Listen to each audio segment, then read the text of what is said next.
Okay, so this video we're going to talk about my Squish band cutting mandrels. This is going to be kind of a deep dive and a little bit of I guess a teaching experience for me to kind of show what I've learned with, the initial ones that I started with, and the progression to the ones that I'm using now and what design I feel works the best.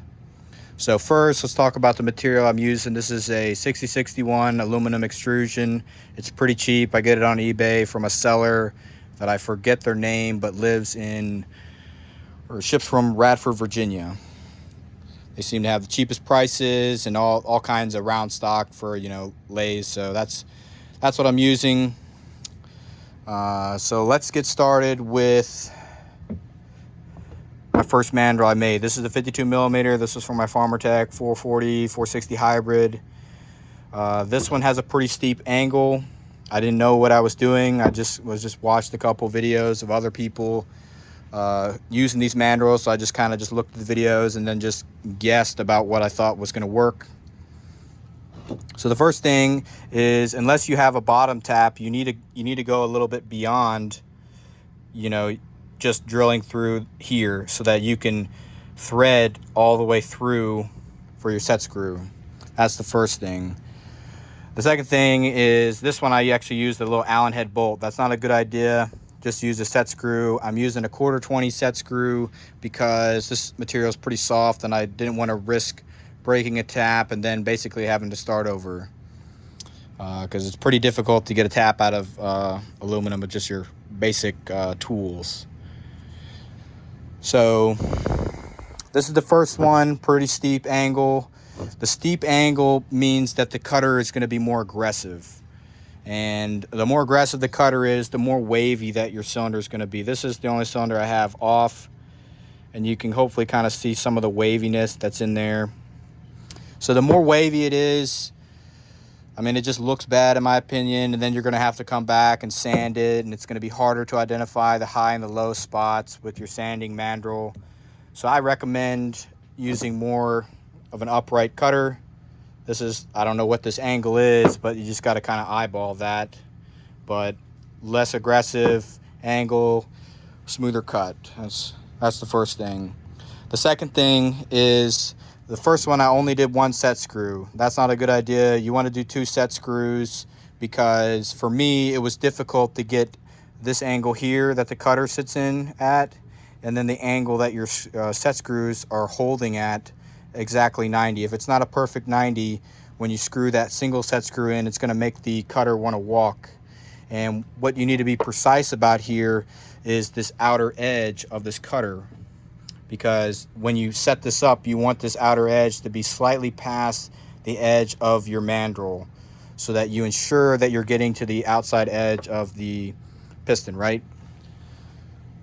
And all of my cutting mandrels are slightly undersized, and then the mandrels that I use for cutting the cylinder base are true to size, because you can still sand the cylinder with a true to size mandrel.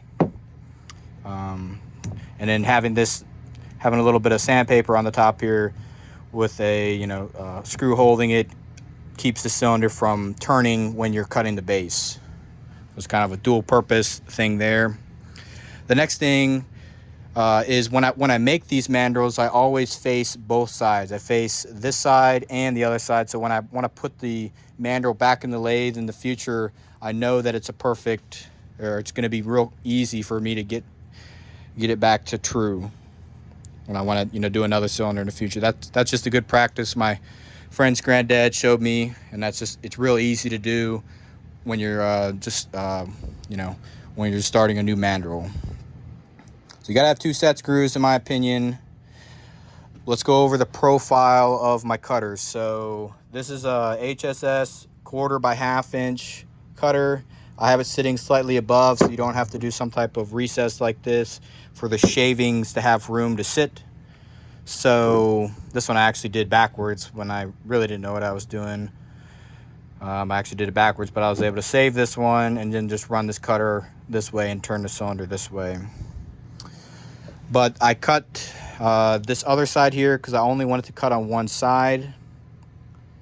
Actually, in these cutters, it's just a 1/2 by 1/4 cutter in a 4-inch length. You can get them on Amazon. There's just a lathe blank cutter. That's the cheapest place I found to get them. That's where I get them from. I profile it because I only wanted to cut on one side. I just use an angle grinder with a cutoff wheel on this side to remove that section, and then I use a disc sander to get this angle here because I only want this outermost edge to contact the cylinder wall. So that's kind of shaped up to a point. You can kind of see that there. And this, like when you're setting this up, you're gonna kind of eyeball it, but then you're gonna check how easy it is to slide the cylinder on. You want the cylinder to be able to slide on easy, but you want that edge to slightly stick out past the edge of your mandrel. The other thing is, like you can see, this one has some tape on it. I actually used this 54 millimeter mandrel with some tape on it to cut the chamber for my 55 millimeter cylinder. You can't do that for cutting the base. I had to just turn one of my 56 millimeter mandrels down to 55 to cut the base, but that was easy because I faced both sides, so it was easy to get it back and trued up. But this doesn't need to be super precise when you're cutting the squish band, because it's not a super precise method. I mean, I can get it within 1.5 thousandths of an inch, and that's plenty good for me. I mean, I'm really just shooting for like 21 to 24 thousandths when I'm doing a saw. I feel like that's kind of a safe range. You know, if the saw is, I guess, small, you can go closer to 20, and if it's a little bit bigger, you got to go closer to, 24.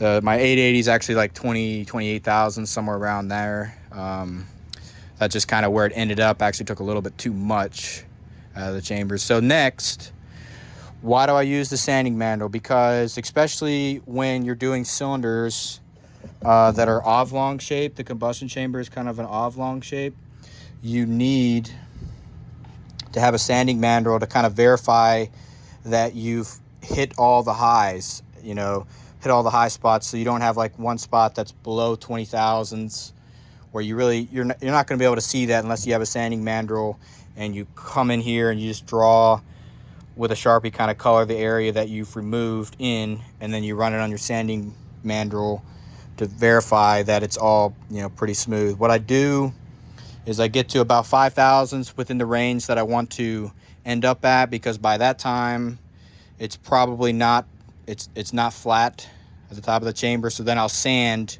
for a little bit to get it so that it's relatively smooth again, and then I'll make a final pass with my cutter, because the cutter leaves a nice smooth edge. Using the sandpaper kind of leaves the surface. I mean, the surface is kind of rough, and I feel like carbon would stick to that. So at like the final step, I always just make a couple passes with the cutter, because that leaves a nice smooth cut so that less carbon will build up. And when I'm using the sanding mandrel, I always do it upside down. Because I don't want any of those aluminum shavings to work their way down the cylinder wall if I was doing it this way. I don't want to run the risk of hurting the plating, damaging the plating. I mean, because if you're gonna do this much work, and this is like probably a whole day's worth of work to do one saw, I guess. If you have done it before, I feel like that's kind of an accurate thing. I mean, it takes a little bit of time, but if you're gonna do this much work, I feel that you should try to do it the best that you can, because if you do it right the first time, your saw is gonna run good and it's gonna last a long time. So when I'm making the sanding mandrel here, what I do is I'm using a belt sander belt. This is the most durable. It's not going to rip. If you just use regular sandpaper, it will rip. And then, you just need to use belt sander belt. Just take my word for that. So first thing I do, you got to, drill your hole, put your threads in for your bolt here. Another just 1/4 20. That's all you need. The next thing I do is I take my belt sander belt, I punch a hole in the center here that's slightly under 1/4 inch so that this is nice and tight in there. I screw it down, then I take this mandrel over to my little recessed hole here with the new piece of belt sander belt on here. I traced this outer edge with a fine point Sharpie. I cut that out with a pair of scissors. Then after, I take it off, and then I bolt it back on, and then I trim it just with a razor blade so that my cylinder slides on nice and smoothly.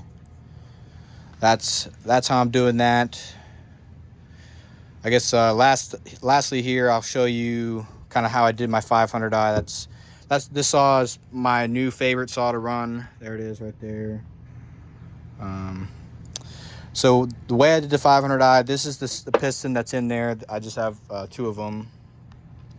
So this piston, you can see, it's got a pop-up, pretty large pop-up. So what I did, initially I tried to cut the chamber. I just made a cutter that matched that exact edge profile, and that didn't work very well because of the shape of this cylinder, and then I just don't think that's not a good way to do that. So I actually cut it in 2 steps. So at first I cut it flat. I used the stock piston because it's got the same pin to crown height to get this outer edge to be the right squish. And then I made a new tapered cutter here that matches this here. So I had to measure the squish 2 times, once for the outer edge, and then I also measured it in here. This is actually slightly higher as you go towards the center, so I knew I wouldn't have any clearance issues, just cheap insurance. But that's pretty closely resembles what this is. I think it's called like a profile gauge. It's one of those things that you kind of push down and it gets the profile. So that's how I got it to match that. So that's how I did the 500i cylinder. I think the saw runs pretty good. A 500i, you really need 20 plus tanks of fuel for it to finally like wake up. There must be something in the programming that makes it so that it doesn't run at its full potential till you get a certain amount of time on it. But yeah, I think I've covered pretty much everything that I wanted to cover in this video. I know we kind of talked about a lot here. So if you got any questions, just leave them in the comments, and thanks for watching.